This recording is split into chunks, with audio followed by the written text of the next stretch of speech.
സ്വാധീനവും ഒക്കെ വളരെയേറെ പ്രാധാന്യം അർഹിക്കുന്നതാണ്. അതുകൊണ്ട് തന്നെയാണ് തുളുനാട്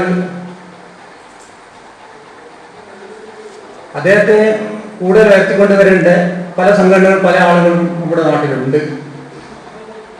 പക്ഷെ കഴിഞ്ഞ വർഷം ഇത്തവണയും നമ്മളോടൊപ്പം സഹകരിച്ചുകൊണ്ട് സൃഷ്ടി എന്ന് പറയുന്ന കലാ സാഹിത്യ സംഘടന നീലേശ്വരത്തെ നമ്മോടൊപ്പം സഹകരിച്ചിട്ടുണ്ട്. അവരും തുളുനാടും സംയുക്തമായി കഴിഞ്ഞ വർഷം അവരൊറ്റക്കായിരുന്നു ഇവിടെ നടത്തിയിരുന്നത്.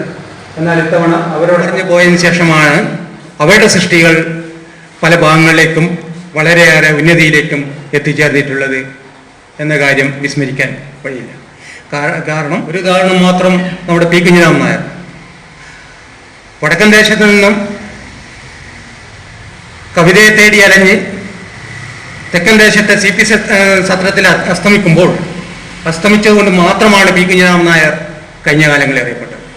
പക്ഷെ അദ്ദേഹത്തിൻ്റെ കൃതികളെ എത്തുവാനും കൂടുതൽ ചർച്ചയ്ക്ക് വിധേയമാക്കുവാനും കേരളത്തിലെ മറ്റ് മഹാകവികളിൽ നിന്നും ഏറെ വ്യത്യസ്തത പുലർത്തുന്ന വളരെ നല്ല കവിതകളാണ് പി കുഞ്ഞിരാമൻ നായരുടേതെന്ന് തിരിച്ചറിയാനുള്ള വഴിയുണ്ടാക്കിയത് അദ്ദേഹം മരിച്ചതിന് ശേഷം മാത്രമാണ്. കുഞ്ഞിരാമൻ നായരുടെ പേരും അദ്ദേഹത്തിൻ്റെ കവിതകളും ഒരിക്കലും മരിക്കാതെ ഉയർന്നു വരുന്നു വരികയാണ്. അതുപോലെ തന്നെയാണ് AN സുവർണവല്ലി മാഷും. AN സുവർണവല്ലി മാഷിൻ്റെ പേരും അതുപോലെ ഉയർത്തിക്കൊണ്ടുവരണം എന്നുള്ള ഒരു ആഗ്രഹം തുളുനാടിനുണ്ട്. അതിൻ്റെ പേരിലാണ് ഈ അനുസ്മരണ സമ്മേളനം തുളുനാട് സംഘടിപ്പിച്ചിട്ടുള്ളത്.